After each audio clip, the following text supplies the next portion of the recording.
The door creaked open with the familiar tired groan Mark Wilson had stopped noticing years ago.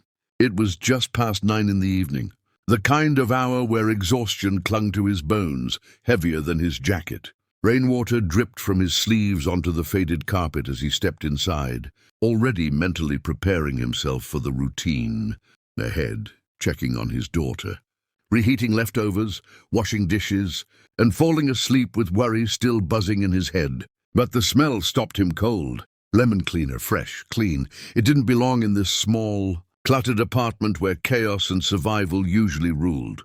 His heart skipped, and for a split second fear surged through him. He reached instinctively for the baseball bat near the door, his grip tightening as he listened. Soft movements came from the kitchen.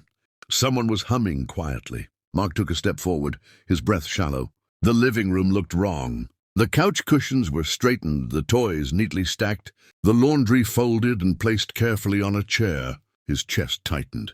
This wasn't a break-in. This was something far stranger. When he turned the corner into the kitchen, he froze. A woman stood by the sink, sleeves rolled up, hands wet with soap. She wore simple clothes, no jewelry, her hair tied back casually. She was scrubbing the last plate with calm, deliberate movements, like she belonged there. She looked up, startled for a moment. Then her expression softened into something unreadable, gentle, almost sad. Mark's grip loosened, the bat slipping from his fingers and clattering to the floor. "You're home early," she said quietly.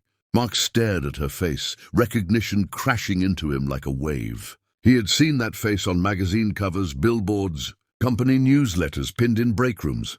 Claire Whitmore, CEO of Whitmore Tech, billionaire, the woman who signed his paycheck with a digital signature. He would never forget. His boss. What are you doing in my house?" he whispered, his voice cracking. Claire dried her hands slowly, as if sudden movements might shatter the moment. "Cleaning," she said simply. Mark let out a shaky laugh, convinced his mind had finally broken under pressure. "This isn't funny," he said. "If this is some kind of test, I swear—" "It's not a test," she interrupted gently. "Then I'm not here for work." His eyes darted to the hallway. "My daughter—" "She's asleep," Claire said quickly. "I tucked her in. She had a fever earlier, but it's gone down. I made soup. It's on the stove." Something in her voice made his chest ache. Mark sank into a chair, his legs giving out. He ran a hand over his face, the reality settling in slowly, painfully. "You're the CEO of a multi-billion-dollar company," he said hoarsely. "And you're cleaning my kitchen." Claire pulled out the chair across from him and sat. "I know how it looks." "How it looks?" His voice rose despite himself. "I work 2 jobs. I barely see my kid. I'm 1 missed paycheck away from losing this place. And my boss is in my apartment like this is normal?" She met his gaze without flinching. "I didn't come as your boss."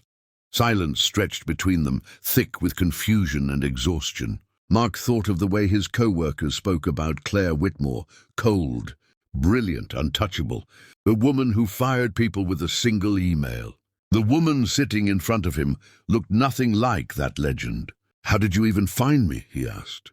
She hesitated. "I saw the HR report." His jaw tightened. "You checked my file?" "Yes," she admitted. "And I'm sorry. I don't usually do that. But when I saw your attendance record, your overtime hours, the emergency leave requests, something didn't sit right. I asked questions." Mark laughed bitterly. "Let me guess. Single dad sob story." "No," she said firmly. "A man who hasn't taken a day off in 2 years, who declined a promotion because it required travel, who clocked out early only 3 times, all for medical emergencies involving his daughter." Mark swallowed hard. "People get sick," he muttered. "Life happens." Claire nodded. "It does. And sometimes it crushes people quietly while the world keeps demanding more." Her words hit something deep inside him. He looked away, ashamed of the tears burning his eyes. "I don't need pity," he said. "I just need my job." "You won't lose it," she said immediately. "That's not why I'm here." "Then why?"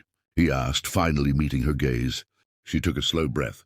"Because I saw myself in your daughter." The words hung in the air. Mark frowned. "What?" Claire leaned back, her eyes distant now. "My mother was a single parent too. She worked 3 jobs. I spent most of my childhood alone. Sick days were lonely. Her voice wavered just slightly. One night, I had a fever so bad I couldn't stand. I tried calling a workplace, but no one answered. I remember lying on the floor thinking, if something happened to me, no one would know. Mark's throat tightened. He pictured his daughter that morning, pale and shivering, begging him not to go to work. He had gone anyway.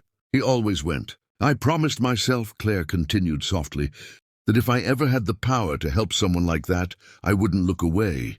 Mark's hands trembled. So you broke into my house? She almost smiled. Your landlord let me in. I told him I was family. A hollow laugh escaped him. Figures. They sat in silence again, but this time it felt different, safer.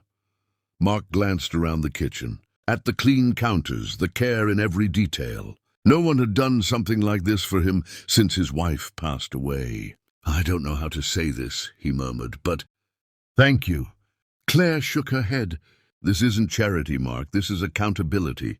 I built a company that prides itself on family values, and I didn't see a family struggling right under my leadership.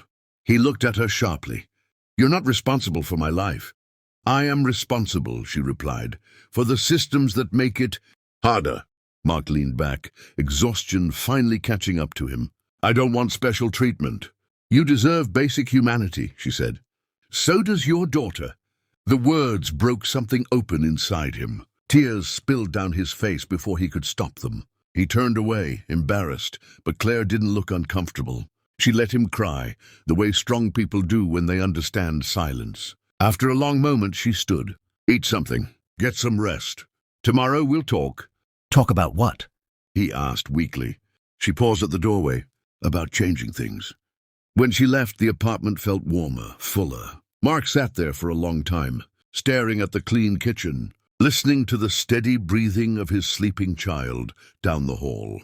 For the first time in years, hope didn't feel dangerous. And as you listen to this story, remember, there are millions of silent struggles like Mark's happening every day. If stories like this matter to you, if you believe compassion can change lives, then stay with this channel. Subscribe, because the next chapter will reveal the truth behind Claire's visit and the decision that will change both their lives forever.